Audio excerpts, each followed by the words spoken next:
rambling, incoherent response were you even close to anything that could be considered a rational thought.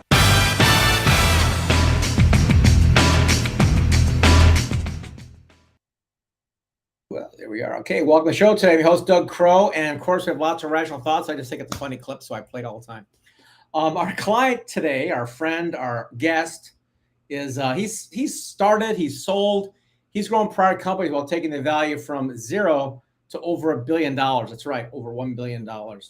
And since exiting these businesses, he's helped many B2B companies compete on something very important called value versus price. So I don't think he probably didn't coach Walmart. But this value versus pricing obviously helped achieve explosive growth. He's also co-author of the bestseller Same Side Selling, which hosts podcasts, also called Same Side Selling, 300 episodes and counting. You can read hundreds of his articles in Forbes and Inc. He's also a popular keynote speaker, consistently recognized as one of the world's top 30 experts on sales. And his Same Side Selling Academy is rated one of the top 5 sales development programs globally. I want to hear about that. He lives in Maryland. He's got 2 adultish children. Find out more about that. A dog, a wife, 25 years. He says that he doesn't deserve. That means he's a good salesman, so we're going to listen to him. Welcome our host. I'm the host. Welcome the guest today, Mr. Ian Altman. I know Doug, wait, Doug, I can be the host if you need me to be. I might. Obviously, today I'm like a Chevy Chase saying, hello, what was that thing on Saturday Night Live? I'm Chevy Chase and you're not. And you're not, exactly. Right? God. Just switch the labels. I'll be Doug Crow today. Yeah, we could do that in the mix. Listen, man, I'm very interested because, some people love sales, some people like shy away from it. But it's always necessary. So tell me what people can learn today in our episode. Well, the first thing is that we're going to talk about how we want to be non-stereotypical salespeople, because if you walk into a store and a hyper-ambitious salesperson walks up to you, you're going to say, no, thanks. So we want to make sure that we don't come across like a stereotypical salesperson. I'll give you insight into decisions or questions that leaders make when they're making or approving decisions. So what are the questions they ask that, if we knew what those questions were, would probably change the way we sell? And then how do we position value versus price? And more importantly, what are the steps we can put in place to actually develop top performing salespeople? Wow. Okay. I'd like to start with the last one first then. Okay. Top performing salespeople. I'll just be very candid here. I've always been looking for better people than myself to get in there and we're frozen. Oh, there we go. And, obviously do some sales for us. And I'm not sure what it's like, and you've got a lot of experience and stuff. I've always been something of I'll show you what we can do. I'll consult with you. If you want to buy, great. If you don't, great. So I'm very low key, like attraction type stuff. But high performers, I think they've got a good blend of creating desire and then helping them close. Is that true, or what do you think about that? You know what? I would actually say that your approach is dead on what actually defines the most top performers. Yeah. So the greatest number of top performers are not pushy salespeople. See, there are 3 personas in the world of sales. You have an order taker, you have a stereotypical salesperson, you have a subject matter expert. The order taker in most industries, if they haven't been already, will be replaced by Amazon, because if you know exactly what you want, you just want the lowest price. I can order on my phone. It arrives within a short period of time. Yeah. So now I have to decide between salesperson and subject matter expert. Doesn't matter which ones you think you have or which one you think you are. The reality is, when we are the customer, who do we want to deal with? Well, we want to deal with the subject matter expert. Yeah. So top performers come across as a subject matter expert, not someone who's there to sell. What that means is that in the very early stages, we have to use a principle called disarming. And the notion of disarming is to say, look, I am more committed to the outcome for you than to the sale, which means if I don't think that we have the right fit, then I don't want to do the deal either. Yeah. If in fact it looks like we have a good fit, then we have something to talk about. If it looks like I can help, if you've convinced me you got a problem worth solving, then guess what? You and I have something to talk to get to a good outcome. But if you don't have a problem worth solving, why should I spend time trying to find a solution to something you don't care about solving? It's so true. I hate to give you my stories, but I love this topic so much. I used to work at Nextel, the telecom company, and I got to corporate accounts after a couple of years there. I worked with FBI, City of Chicago. One of my accounts was 3M, and I got a chance to sit down with 3M, go through their cellular plans, what they needed for their company, it's a pretty big company, right? 3M. And I'm looking at where their people are, what's going on. I'm like, I got the perfect solution for you. They said, great. What is it? I said, it's not us. It's AT&T. Yeah. I said, what? I said, yeah, our coverage doesn't match what you guys really have here, but AT&T does. I'd recommend going with them. And they're like, wow. I'm like, yeah, I'm not going to say something that's not going to fit or work or get returned. I mean, it's obvious to me, but my boss was like, you did what? He goes, yeah, it wasn't a good fit. And he's like, all right. Exactly. Because what happens is your boss was looking at it as, well, I want to make the sale. And the reality is that we all know that if we end up with the wrong clients, we get sucked into the vortex of evil. Right. Yep. And it's like this horrible experience of us constantly underperforming for what the client's expectations are. Now, in order to do that, because we talked about this idea of top performing reps and what do, there's a framework or structure that we need them to have to ensure that they're successful, because everyone will say on the surface, yeah, that makes sense. Our people should do that. Now, if I said, now, how do you actually accomplish that? They'd go, well, I don't know, but I think it's a good idea. So I can lay out for you a little bit of the framework behind that. In fact, in our Same Side Selling Academy, I'm very flattered that it's achieved the ranking it has in a short period of time. We have better than 95% renewal rate, and we're in year 3, which is for digital platforms not that common. No. And there are things that we didn't have in there in year 1 that we listened to our clients and adapted to. And it's not the point of this is not, oh, you should join the Same Side Selling Academy. It's more the things we put in there, you can put into your business. Anyone can put into their business. It's the same structure. You can build it on your own. You don't need to license what we have, but I'm happy for people to learn better ways to do it, because when people mess up sales, they mess it up for everybody, not just themselves. That's right. It's trickle down salesonomics, right? So if you want, let me lay out, if you think it'll be helpful. Please do. I want to hear it. I can lay out the three core elements. So we structure this in our Same Side Selling Academy. One of the sections we call the core, and the core is 10 lessons. Each lesson's a video lesson that maxes out at about 10 minutes. Some of them are 5 or 6 minutes. There's a detailed worksheet with each one. So what that signals to you is, okay, a 7-minute lesson doesn't take you 7 minutes. It's 7 minutes to understand the fundamentals. Then you got to do a bunch of work. And then there are quizzes to reinforce that knowledge. Right. Now, when we first launched it, we assumed, great, if I give a team a bunch of lessons numbered 1 to 10, and each lesson has a worksheet and has a quiz, they will naturally start at lesson 1. They will use the worksheet. They will take the quiz.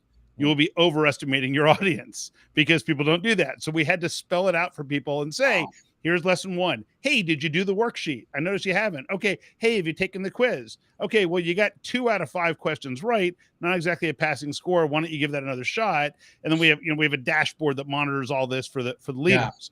Yeah. So the first piece is this core that gives a consistent methodology that says we all have the same language, we all have the same process, we have the same objectives at each step through the process. Great. Mm-hmm.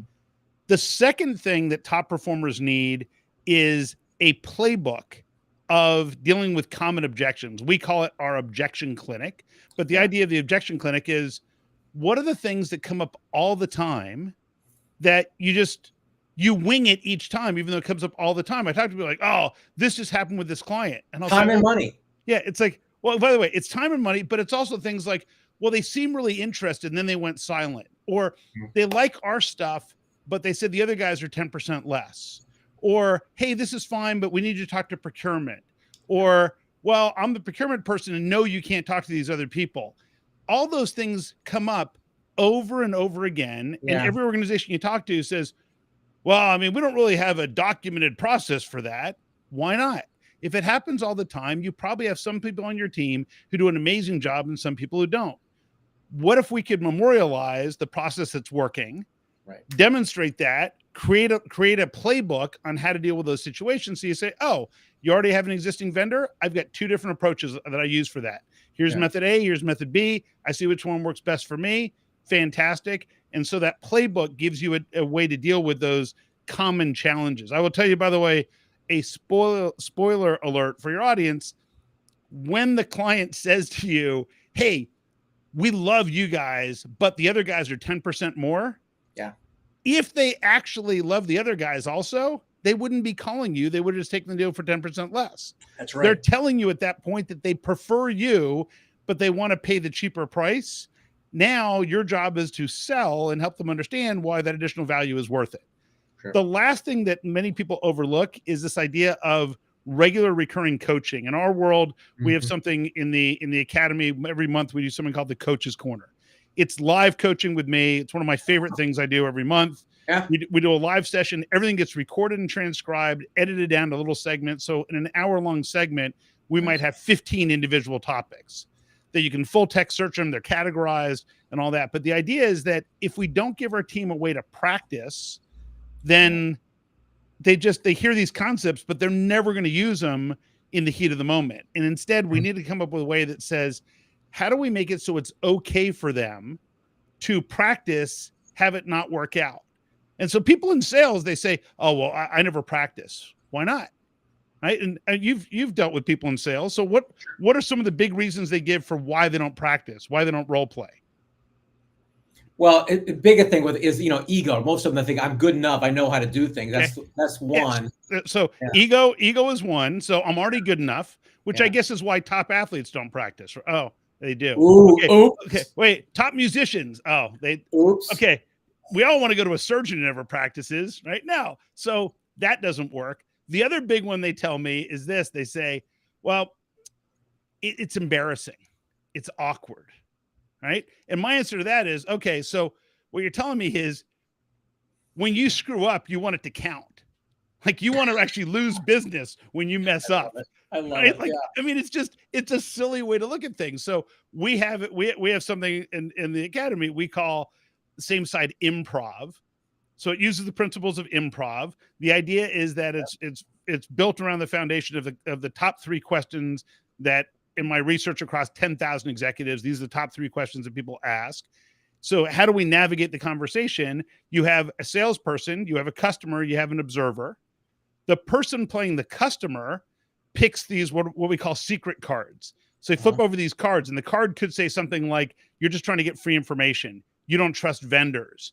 You already have a preferred vendor, things like that. So what happens is during the role play, during these improvs, you start to hear certain things. And what it does, it builds experience so that when you're with an actual client, the client says something, you're like, wait a minute, that's the same thing we say. It's the same question we ask when we have that card. I bet you they already have a preferred vendor. And then you look and say, it sounds like you guys already have a preferred vendor. Yeah, we're just trying to make sure we're getting the right deal. Okay. And then then we use a playbook for, they've got an existing preferred vendor. What are the 2 methods we use to deal with that situation?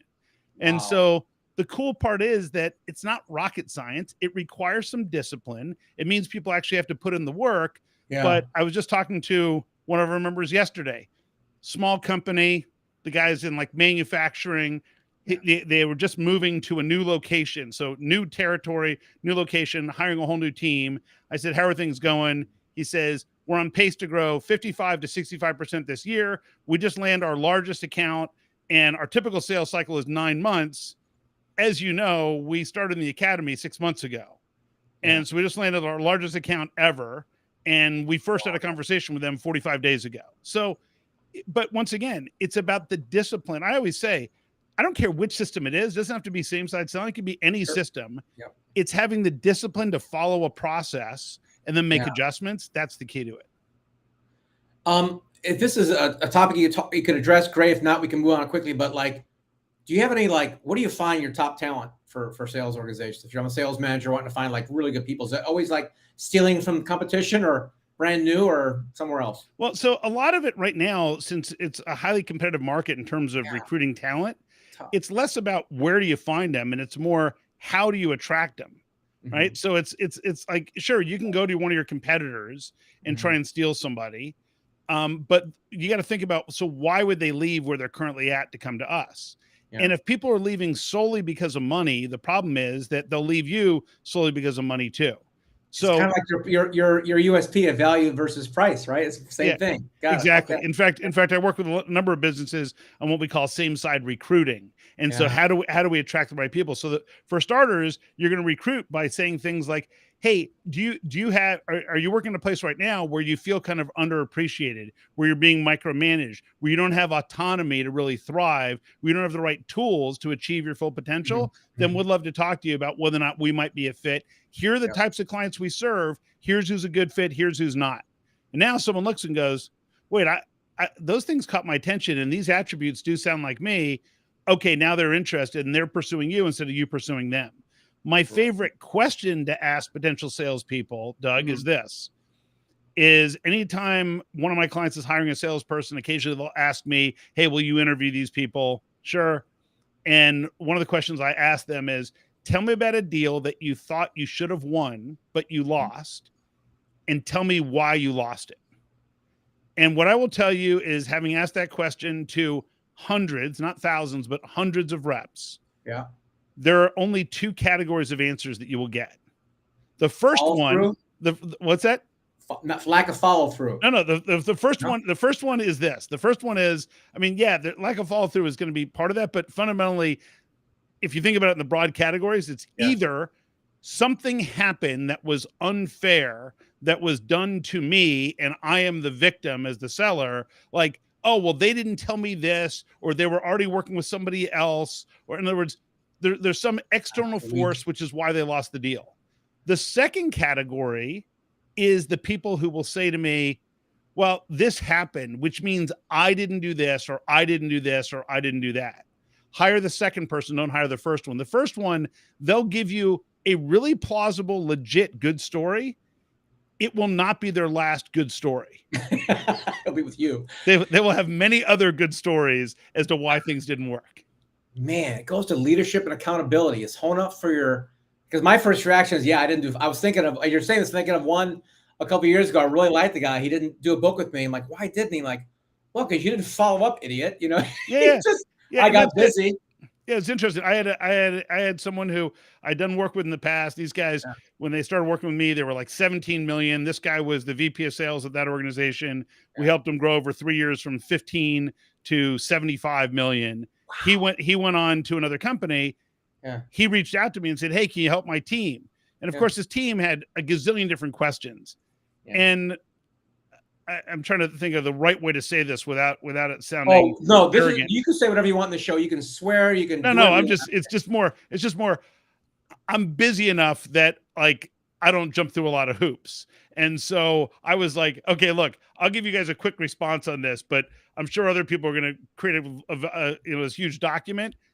Your boss is a guy whose business I helped grow 5-fold.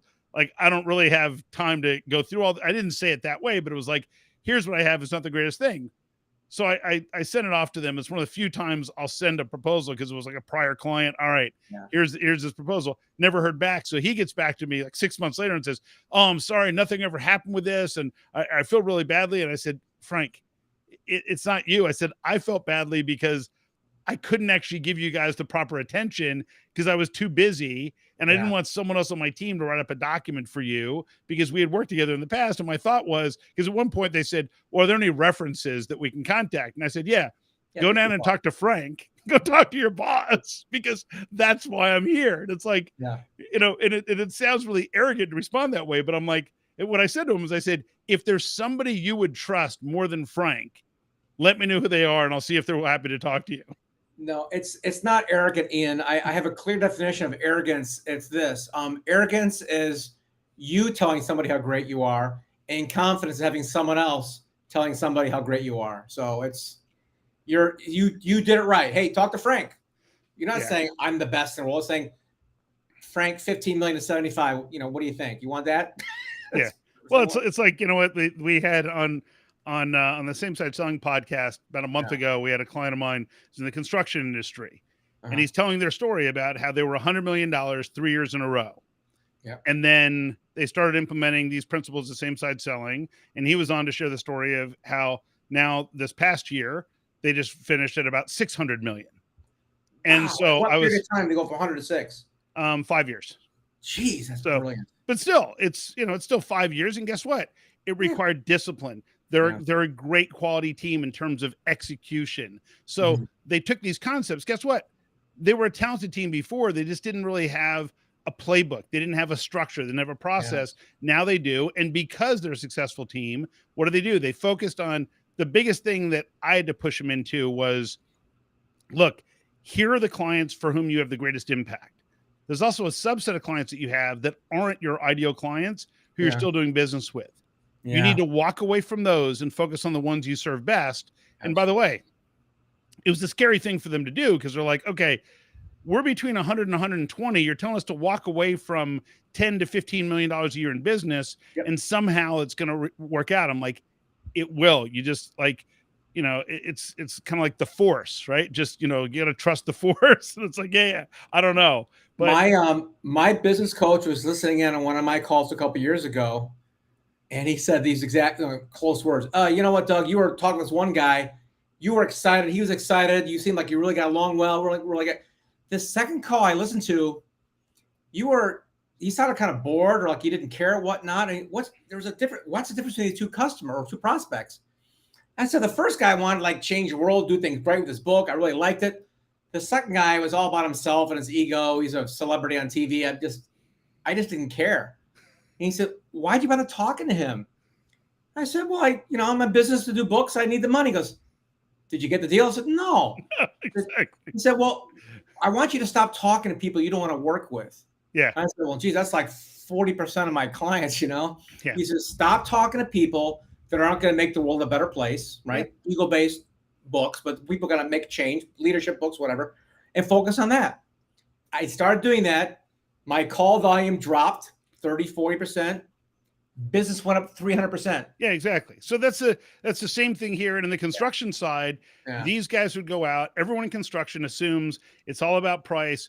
Oh, everything's so competitive. No one can get more for general conditions. These guys routinely charge 20 to 30% more for general conditions. Wow. They come in, but their whole methodology is, we know these industries better than anybody else.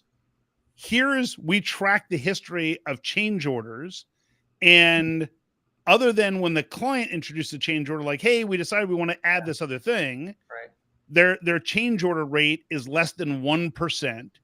Their projects are delivered like 99.94% on time. And so people come to them and say, well, these other guys said they'll be less. You know what? I'm guessing that they would. And if we weren't committing to this level of performance and having this track record of change orders and didn't have this experience in your space, we might be charging less too. What do you want to do? And the client's like, okay, yeah, we're using you guys because, you know, they own that market, and they've got a great culture in terms of they use same side selling in their recruiting as well. I mean, it's just throughout the organization, but it's cool when you see companies grow. I mean, we have case studies of companies that went from 20% to 95% of the team hitting their numbers in 1 year. It's not rocket science. It's just, there's so much hype out there where people don't deliver. If you simply focus on how do I deliver results for my clients that they can measure, it leads to repeat and referral business. If you make the sale, but they don't get the results, less exciting. Yeah. Bad news. Wow. So much value here. Give me a story of like, other than your great successes, any like obvious to you goofs where people just couldn't get around the same side selling concept? Well, it's less about the same side selling concept. See, there's research I've done with, like I said, over 10,000 executives on how people make and approve decisions. Mm-hmm. And so I run people. When I first started doing this research, I wanted to come up with the name of an exercise that was easy to spell, pronounce, and remember. Okay. So I call it the Gesertenblatt exercise. And good one. And the idea of the Gesertenblatt exercise is that you're an executive. Someone on your team comes to you and says, we got to buy this Gesertenblatt. It costs $20,000, takes 45 days for the vendor to deliver whatever it is, product, service, doesn't matter. They give us a 10-year guarantee, and it requires no resources whatsoever on our part. Okay. What are the 5 questions you have to have answered to be comfortable making an informed decision? So I put executives in groups, have them go through this exercise. So I do that in 4 minutes. Then I give them a minute and a half to reduce to their top 3 questions. Yeah. And consistently across over 10,000 executives around the world, they come up with the same 3 questions every time. And the 3 questions are this. Right. So like by the way, the people who are trying to sell people a bill of goods would be like, oh, and you got to sign up for my thing to get the 3 questions. I think that's BS. So anyhow, so I'm going to just tell people, here are the 3 questions. We'll put the show notes below in case you're just reading this. Go ahead. So here are the 3 questions. The first question is, what problem or problems does this solve? So I'm the executive. I'm like, okay, well, what problem is this solving for us? And the second question is kind of the flip side of that same coin, which is, why do we need it? Namely, what happens if we don't solve that? Why do we need it? In most businesses comes down to, what's the financial impact of not solving the issue? Yeah. The third question is the ROI question, which is, what's the likely result or outcome? It's not what did the sales reps say? It's what do we believe will be the likely outcome, which could include our own hesitation about our own capabilities to implement whatever it is we're buying. Yes. Yeah. That's in my world, that's half of the challenge. It's like, absolutely. Is my story good enough to be in a book? I'm like, I don't know. Let's talk. Yeah, we're going to find out. Maybe it is, maybe it isn't. So once you know those questions, right? And keep in mind, we go from 5 to 3. One of the ones that often comes up is, well, what are the alternatives? It never makes the top 3. It's usually number 4. Yeah. And the reason why is, I ask people, like, look, if I had a vendor and I'm in complete sync with them about what problem we're trying to solve and why we need their help, and it's also the vendor I feel can deliver the greatest value per invested dollar, then that's my vendor. So if I address those first 3 questions well, the fourth one becomes implied. If the way you are selling today is not aligned with those questions, recognize that you're lengthening rather than shortening the sales cycle. And so once you know that, okay, these are the questions that people need to answer, then it changes the way you sell. So now you spend your life saying, okay, what are the questions I need to ask so that I and the client get the information they need to get this approved? Yeah. I think salespeople really underestimate the power of questions. They just tend to, talk so much, they forget that, a man convinced against his will is of the same opinion still. You really want them to tell you why. I had one guy once, he was role playing, teach sales stuff. And he said, well, why do you think, how do you phrase it? He was role playing the customer. And he said something along the lines of, well, why do you think that I should hire you?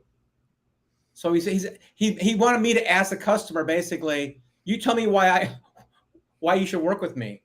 Like, sell me on me. It was really strange. In the flow, I'm messing this up right now. In the flow of the questions, it made total sense, because it compelled the prospect to tell the salesperson why he wanted to buy from him. And the way he phrased it was brilliant. It was really good. Yeah. So there's some ways you can do that are very effective. I spend a lot of time with people on, here's the structure of questions, but scripts don't work. So if someone has a script, because we've all been on the receiving end of a phone call from someone reading a script. Okay, well, it's a phone call. How do you know they're reading a script? Because it's not their words. Yeah. You can tell it's not their words. So if you help people understand how and why and give them a framework, then they can come up with their own questions that get to the root of the matter. Yeah. And the reality is that disarm part is really important early, because if the client says to you, well, so tell me, like, what's your process like for the books? You can say, you know what? I don't even know yet if our process is the right fit for you. That's right. And the people who come to me for help with books are usually trying to solve one of 2 or 3 core issues. Let me lay one of those out for you.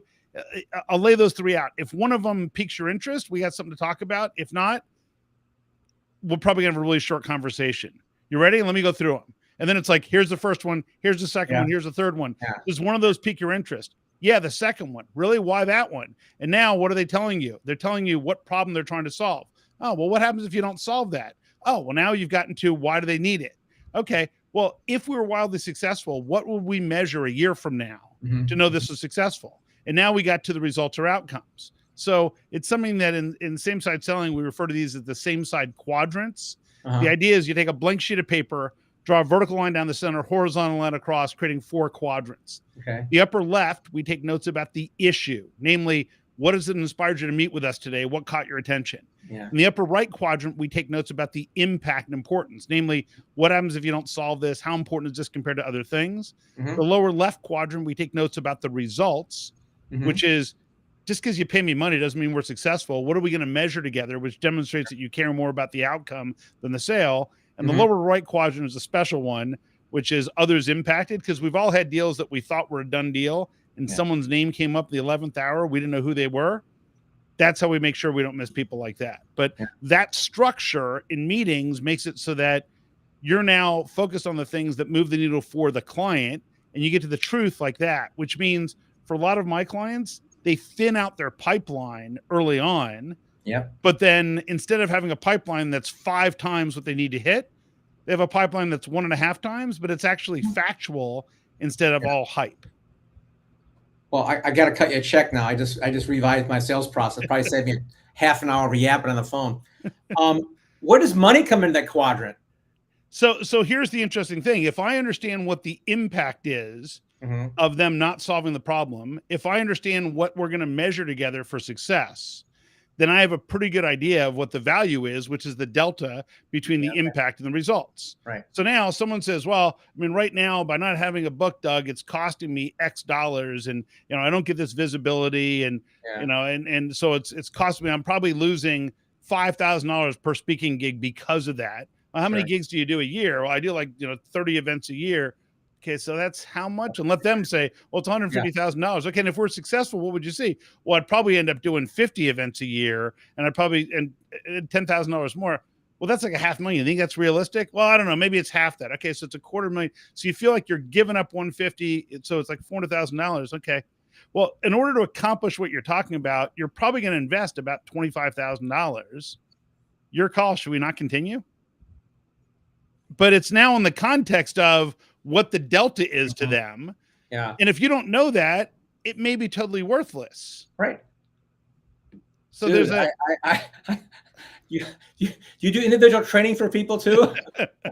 Or only the course? Is that what you do? I don't think you need individual training. I think you're doing just fine. Not me, but if I bring somebody on, I've been like actively trying, but occasionally somebody crosses our radar. I'm like, I don't have time to train them. But what you know what? Do I work with people individually? Yeah, there's a small number of clients I work with each quarter. I will tell you that in most cases, the fact that in our academy, people can ask any question they want, and we give them that one-on-one coaching.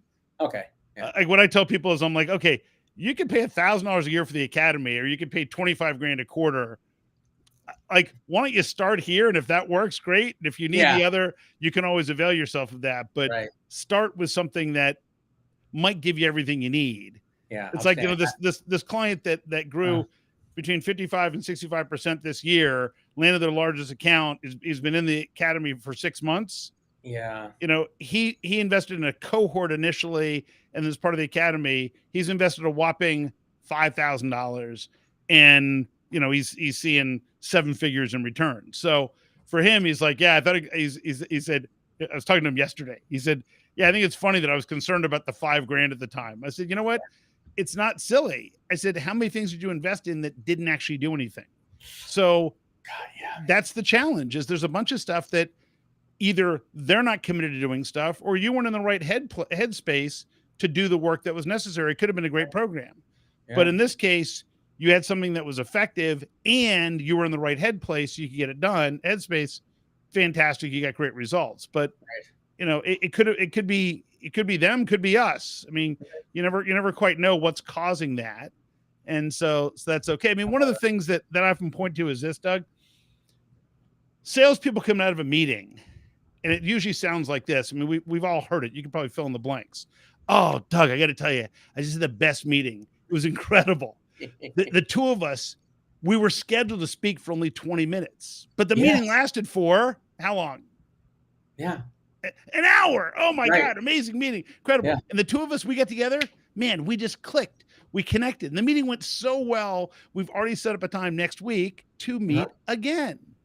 And that would be a great summary of a really positive meeting if it had been set up on match.com. But it's not a great way to summarize a good business meeting. But these quadrants are. So the quadrants give us a structure of summarizing which meetings are worth our time, which ones aren't, which ones are real and which ones aren't. And when you start to put the finger on the pulse of that, you start investing your time in the right areas. There's a whole bunch of stuff we spend on how do we differentiate compared to the competition. In most cases, our problem is not that we don't know the difference. It's that we haven't made it clear to our clients the difference between what other people offer and what we offer. And that's our fault. And if that's the case, there are things we can do to improve that. So the client clearly knows we offer something better than the next person. Yeah, I love it. I don't apologize for bringing this on me and my company, but because it's my show, I can do what I want. Exactly. What about something which is intangible? Like there's a lot of half my clients, it's not about the money. They don't care. They just want the legacy. And it's, I mean, the only thing I come up with is like, oh, the outcome if you don't know the book is oblivion. And nobody knows you existed. I mean, it's pretty dark stuff, but there's no monetary reason. It's just they want to have the legacy. Yeah, they want to have the legacy of books. So if you don't get that, is it any big deal? And the answer is, if you just asked a question like that and said, so if it doesn't happen, is that a big deal? I mean, why is it worth doing? You want to have a legacy, that's great. Let's say you don't, because there's a lot of work involved in producing a book and getting it to market. Is it going to be worth the time to do that? And what you're doing in essence is letting them convince you that it's worth doing. So my guess is if you push back with that type of question, the people who convinced you it was worth doing, 70% of those would end up going through with the book. The other ones, if you check back with them 3 years later, they will not have done a book with anybody. Oh, that's so true. I'll end on my little story here. I had a guy, big insurance firm, does very, very well, 8-figure guy, gonna do a book. Okay, great. You know, I'm gonna do this book with you, Doug. I just need about 4 months to get some things in order, and I'm gonna get going on it. I'm like, okay, great. Hey, by the way, during those 4 months, there's probably a few things we could do to help you prepare for it. So why don't we go in and engage whatnot? He said, sounds great, but I'm gonna wait 4 months and then we'll call back. So okay, fine. I said, we'll talk in 4 months. And I said, by the way, before I hang up, I want you to know something that I hear that a lot, where people are going to do this thing later. And it might not be you, but so far I've checked it with 12 years and nobody who has had the idea comes back later and does the book. Oh, I'm different, he says. I'm like, yeah, they all say that too. So I checked on Amazon. It's been 2 years. He's not published anything. No, of course not. I mean, the reality is it's funny because I published 2.5 books. So Same Side Selling is in its second edition. So when you do a second edition of a book and you really overhaul it, you kind of wrote another book. And Same Side Selling is one of those books where it sells as many copies as more today than it did when we first launched it. So, it's got a pretty good staying in terms of tail. Every time someone says, you're going to write another book, I'm like, well, I have to be convinced that there's a void in the market that needs it. And then I have to be committed to the amount of effort to actually produce it. And if those things happen, sure, I'm open to it. But other than that, right now, there's nothing so compelling. And I've got drafts of 2 or 3 different books, like outlined and laid out. It's just a question of, you know what? It's not that important to me. And the concepts that Jack and I talk about in Same Side Selling, Jack is a guy who spent 2 decades in purchasing and procurement. Wow. So the book is all about the adversarial traps that pit buyer and seller against one another. And instead of using a battle or game metaphor, we use a puzzle metaphor. So it's 2 people trying to put a puzzle together. And we get into, here's what's really going on in the buyer's mind during this area. It's the first and only book we're aware of that has those 2 perspectives. And it's funny because we get large group purchasing organizations that will do like a bulk purchase of 1,500 copies to give to their suppliers and say, if you sold to us this way, we would buy more of your stuff. Please let me buy from you. Just don't be a jerk. I love it, man. You figured out. I've read dozens of sales books, so I feel sometimes like people repeat themselves over and over again. This is, and I had a couple that I really enjoyed. I read Orrin Claff's Spin Selling book, which is brilliant. I'm going to get your book. I apologize I didn't get a chance to do it before the interview, but definitely it sounds like a winner. And when we're done with the podcast, Stan, I want to give you a couple people might be great guests for your Same Side Selling podcast as well. People in the sales industry who do very well at achieve some big numbers. So any last thoughts or parting points of wisdom here, Ian? I don't know about wisdom, but people can find me online at Ian Altman, IAN ALTMAN, on Twitter, LinkedIn, and all over. same side selling. If you just go to samesideselling.com, you'll learn all about same side selling.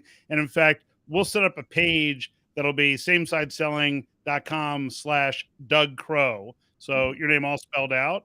And that way, anybody who's interested can go there, and we'll give them access to certain portions of the Same Side Selling Academy that they wouldn't get access to otherwise. And that way they can kind of kick around. If it gives them ideas, all I ask is that you drop me a note to say, hey, we picked up this one idea. Here's what it's doing for us.